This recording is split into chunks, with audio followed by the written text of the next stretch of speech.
والصلاة والسلام على رسول الله وعلى آله وصحبه أجمعين।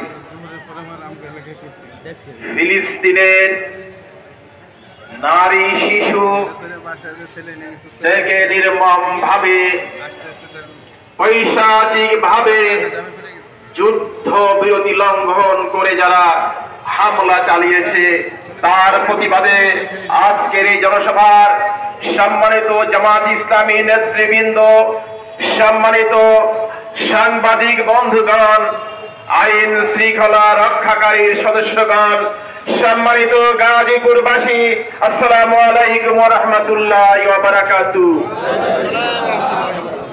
প্রিয় ভাইরা, আমরা আমাদের মাতৃভূমিতে দাঁড়িয়ে আছি। মাতৃভূমির জন্য জীবন দেওয়া শহীদের কাজ। ফিলিস্তিনের প্রায় 40,000 শিশু তার পিতাকে হারিয়েছে।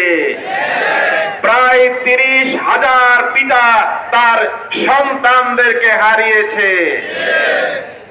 নারী হারিয়েছে তার স্বামীকে, পুরুষ হারিয়েছে তার স্ত্রীকে,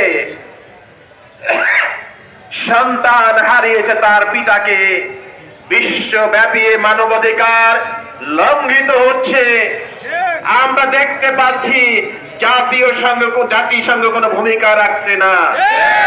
আমরা বলতে চাই, আপনারা মানবাধিকারের পক্ষে আপনারা আওয়াজ তুলেন, কিন্তু জাতিসংঘের বিশ্ব নেতৃবৃন্দ ফিলিস্তিনকে দুনিয়ার বুক থেকে মুছে ফেলার জন্য ইসরায়েল যে নীল নকশা করেছে, আপনারা তার প্রতিবাদ করছেন না, ভূমিকা রাখছেন না। আমরা ধিক্কার জানাই জাতীয় সংঘকে। মুসলিম বিশ্বের নেতৃত্ব দানকারী ওআইসি নেতৃবৃন্দ, মুসলিম বিশ্বের নেতৃবৃন্দ, আপনাদেরকে আহ্বান করতে চাই, আপনারা ঘরে বসে যে ইফতার করলেন, তখন ফিলিস্তিনের মানুষেরা ঘাস দিয়ে ইফতার করেছে। এটাকে আমরা দেখেছি না? ফিলিস্তিনের মানুষের খাবার জায়গা নাই, ঘুমানোর জায়গা নাই, তাদের পানি নাই, তাদের চিকিৎসা নাই।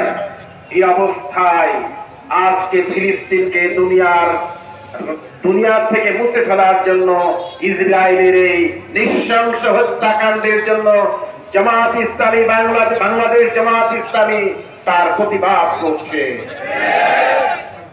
আমরা এই সরকারকে জানাতে চাই, আপনি বিশ্ব মুসলিম নেতৃবৃন্দের কাছে ঐক্যবদ্ধভাবে কড়া প্রতিবাদ করুন।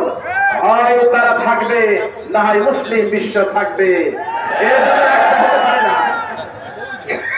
প্রতিদিন নিরীহ নারী শিশুরা নিহত হবে, আর মুসলিম বিশ্বের নেতৃবৃন্দ ঘুমিয়ে থাকবে। এটা কোনো ইমানেই যতটা হতে পারে না। আমরা আজকে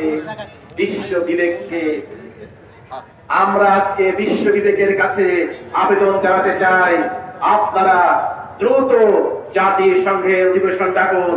ওআইসি কে আহ্বান করতে চাই, দ্রুত ওআইসির আহ্বান ডেকে এই ফিলিস্তিন রক্ষার জন্য নির্লজ্জ এই ইসরায়েলি শক্তিকে যুদ্ধ বন্ধ করার জন্য আপনারা হুমকি দেন, বাস্তব পদক্ষেপ গ্রহণ করুন। প্রিয় ভাইরা, আজকের এই সমাবেশ থেকে আমরা সর্বশেষ সরকারকে আবেদন করতে চাই, আপনারা দেখুন গাজীপুর মহানগরী সারা বাংলাদেশে আজকে ফিলিস্তিনের পক্ষে আর ইসরায়েলি বর্বরতার বিপক্ষে জনগণ জেগে উঠেছে। আপনারা এই জনগণের এই চিন্তা এবং এই চিন্তাকে আপনারা কাজে লাগিয়ে বিশ্বের কাছে প্রতিবাদ করুন। আল্লাহ ফিলিস্তিনের জনগণকে রক্ষা করুন, হেফাজত করুন, আর ইসরায়েলকে দুনিয়ার বুক থেকে নিশ্চিহ্ন করে দিয়ে আল্লাহর পক্ষ থেকে ঐশী মদত আসুক, এই আহ্বান রেখে আমি আমার কথা শেষ করছি। আসসালামু আলাইকুম ওয়া রাহমাতুল্লাহি ওয়া বারাকাতুহু। গাজীপুরবাসী, প্রশাসনে যারা নিয়োজিত আছেন, দায়িত্বশীল ব্যক্তিবর্গ, সাংবাদিক